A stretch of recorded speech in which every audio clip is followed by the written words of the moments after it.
Pourquoi est-ce que tu sais que tu as tout pour être heureux, mais tu ne l'es pas?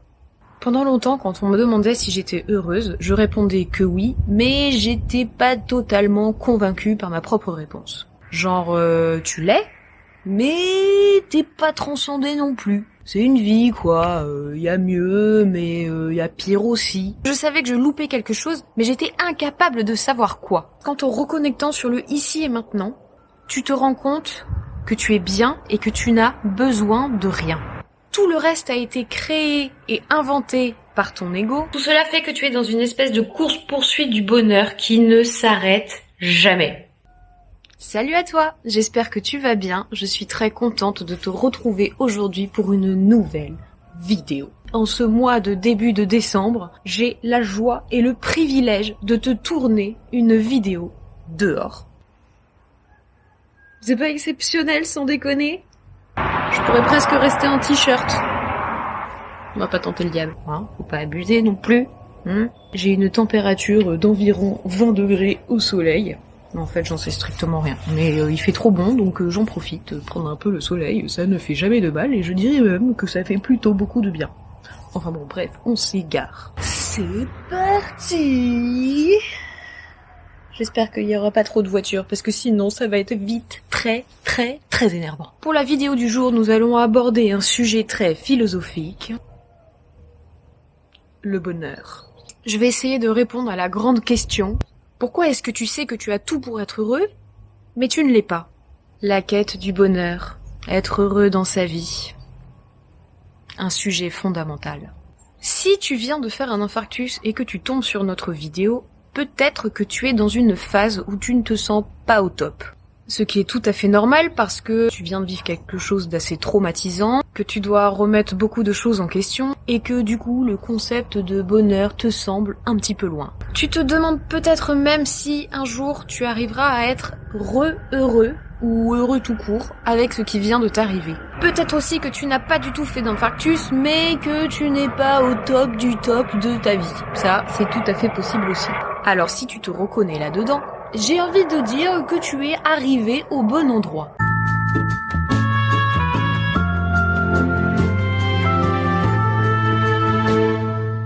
Parce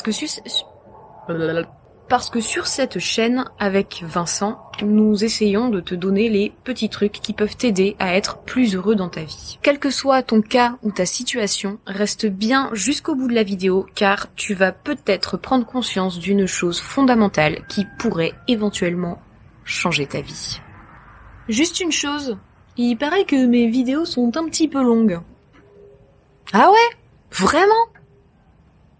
Non mais pas de problème. Pas de problème. Attention, aujourd'hui gros challenge pour moi puisque je vise la vidéo de moins de 20 minutes. Oui monsieur, moins de 20 minutes. Vais-je y arriver? Suspense, suspense. Je veux pas dire mais tu es en train de perdre du temps là. Oui, pardon.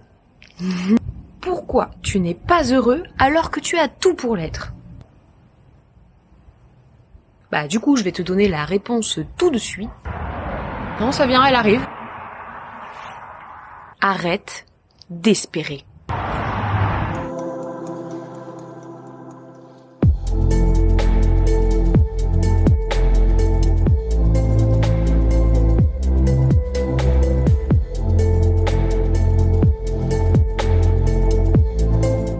Pendant longtemps, quand on me demandait si j'étais heureuse, je répondais que oui, mais j'étais pas totalement convaincue par ma propre réponse. Genre, tu l'es, mais t'es pas transcendé non plus. C'est une vie, quoi. Y a mieux, mais y a pire aussi. Et puis on t'apprend tellement qu'il y a pire dans la vie et qu'il ne faut pas se plaindre que, du coup, t'acceptes sans trop te poser de questions. Autour de moi, donc je voyais les gens, là, qui étaient en kiff total, enjoués, avec une putain d'énergie.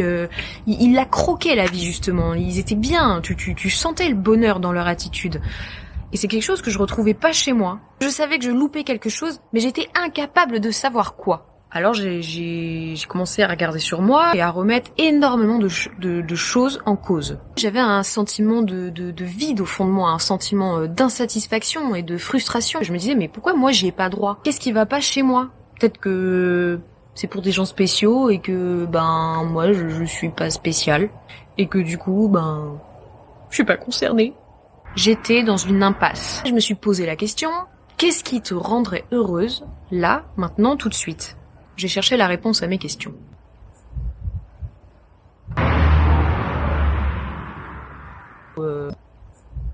C'était le vide intersidéral. Il arriverait forcément un moment ou à un autre. C'était obligé. C'est juste que la situation dans laquelle j'étais maintenant ne me le permettait pas. Un jour, peut-être. On a toujours de très bonnes excuses pour remettre les choses à plus tard. Avec le temps, j'ai compris quelque chose d'hyper important, ce que je vais t'expliquer aujourd'hui. Oui. De suite, parce qu'on perd pas de temps, on a dit. D'où vient ce sentiment d'échec au bonheur? S'il y a une chose que j'ai bien comprise, c'est qu'il fallait arrêter d'imaginer la vie qu'on voulait avoir. En espérant quelque chose, tu crées du désir et tu crées de l'attente. Espérer et attendre des choses de la vie ne peut que créer frustration. Imaginer un possible futur idyllique en restant assis à sa place à attendre que le temps passe ne peut que créer frustration. Je m'explique. Nous avons tous en nous un petit cinéma intérieur. Ce que j'appelle petit cinéma intérieur, c'est le petit film que l'on se passe chacun dans notre tête. Le film qu'on se fait, il est strictement personnel et il suit en général nos propres désirs, nos aspirations, nos envies. Et tout le monde, dans son petit cinéma intérieur, a sa vision de la vie parfaite. Dans ta tête, c'est le monde des bisounours qui te correspond. Si tu partages ta vie avec quelqu'un qui a les mêmes idées que toi, elle va se faire un film intérieur qui aura globalement les grands axes que les tiens, mais le déroulé des événements ne sera pas forcément conforme au tien. Parce que chacun a sa propre salle de cinéma qui lui est strictement personnelle et qui fonctionne selon ses propres envies. Attaquage de mouche. Je suis pas d'accord. Je sais qu'il y a du soleil, mais c'est pas le moment. Voilà, c'est bon. Foutez-moi la paix, les mouches. Il faut bien te rendre compte que dans la vie, il y a des tas d'événements qui vont venir modifier tes plans en permanence. Il y aura toujours quelque chose ou quelqu'un qui va venir interférer dans ta vie. Du coup, rien ne se produit jamais comme tu l'avais prévu parce que tu n'es pas tout seul. Ce qui va se produire dans ta vie va toujours être différent de ce que tu t'es imaginé dans ta tête. Ça peut toucher à plein de choses différentes, ça peut toucher à des sensations, à des résultats, à la façon dont les choses se déroulent. Plein de choses. À partir du moment où tu attends, tu prends le risque d'être déçu et donc frustré. Toutes ces petites déceptions mises bout à bout peuvent te conduire à trouver la vie fade et insipide. Quelle tristesse. Ça te donnera une image de toi négative parce que tu vas penser que tu ne seras pas apte au bonheur et que tu n'y as pas droit. Exemple.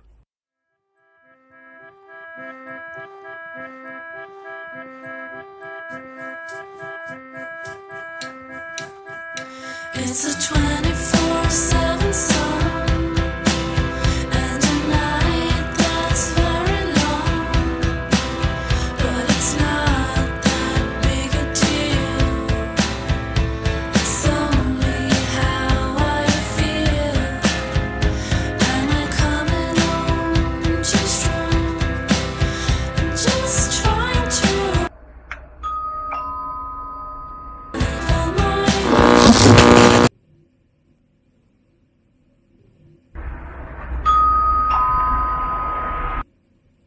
Oh non, un intrus! Je vais faire comme si j'étais pas là.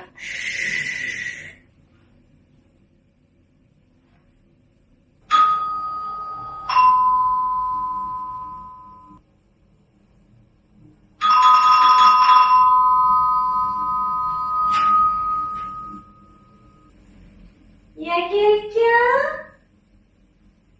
C'est la voisine. Encore la voisine. On frise le harcèlement moral là. Elle est rentrée.